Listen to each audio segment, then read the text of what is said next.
As promised in the previous video, let's go ahead and do a more interesting, very Calc 3 multivariable calculus specific limit calculation. So how to show that this limit exists, limit x, y goes to 0, 0, of x, y squared over x squared plus y squared. So first off, observe that just in the previous example, if we plug in x and y are 0, 0, we get 0 upstairs and we get 0 downstairs. So we're at 0 over 0 we would say 0 over 0 indeterminate form if this was back in calculus 1 here. And in the previous example that we did, we multiply by the conjugate to do some algebraic simplification. There's not really algebraic simplification that we can do here that would be meaningful. So we want to think about how to show that this limit does exist. And so let me say here, there is probably some idea that is popping into your mind for how to do how to show that this this limit does exist here and how to evaluate this. And there's a good chance that the idea that you're thinking of is L'Hopital's rule. And I want just to make something very clear here. L'Hopital's rule is not allowed in this type of problem. That there's no L'Hopital's rule, at least none that we're going to discuss here in multivariable calculus, that applies to these limits of functions of two variables.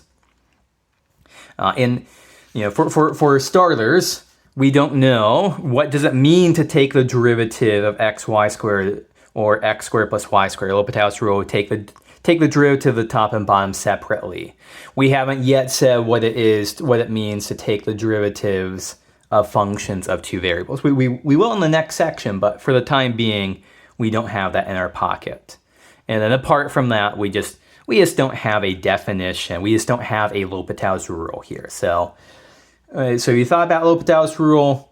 It's a good, clever thought here. It just doesn't work. Okay, so how do we actually go about showing that this limit does exist? So there's two possible methods. So the textbook does a version of it with epsilons and with epsilons, I believe. And so if you want to do the epsilons and deltas proof in section 14.2 of the textbook, that's a perfectly fine way to do it. Let me give a different version to kind of parallel the textbook. Let me give a version of how to do this, not using epsilons and deltas, but using a calculus 2 trick. So what we're going to do is that we're going to try polar coordinates. So for polar coordinates, we're going to make the substitutions. This marker feels so much better than the previous marker that was kind of dying on me. X equal to r cosine theta, and y is equal to r sine theta. So to take a look at the x squared plus xy squared over x squared plus y squared.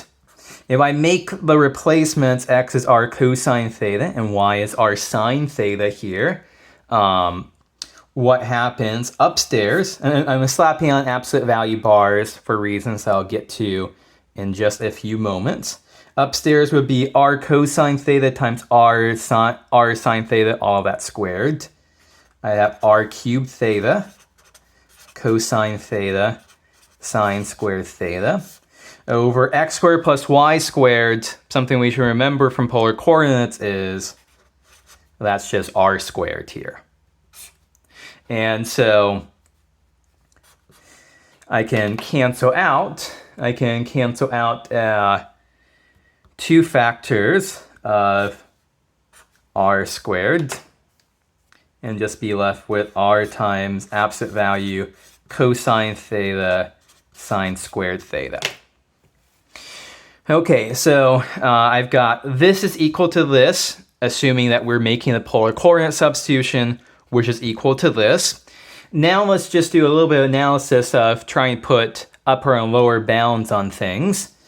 So because we have absolute value bars here, this can never be negative. This expression over here can never be negative. So it must be greater than or equal to 0.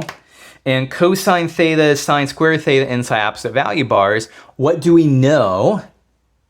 What do we know about the absolute value of trigonometric functions like cosine theta and sine theta? The absolute values of those. So without absolute values, they can be between -1 and 1. With absolute values, they must be between 0 and 1.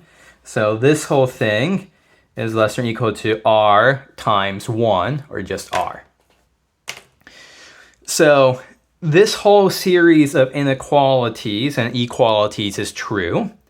And so in particular, the absolute value of xy squared over x squared plus y squared is trapped between 0 and r.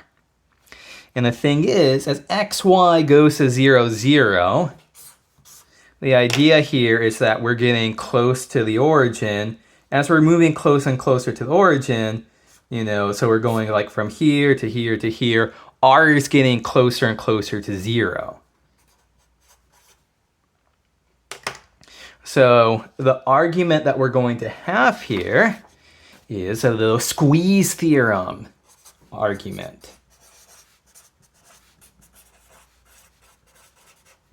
So what's going on here?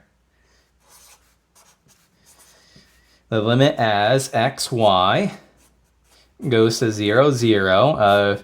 I'm still working with absolute value version of this, of xy squared over x squared plus y squared. This is less than or equal to the limit as r goes to 0 of r.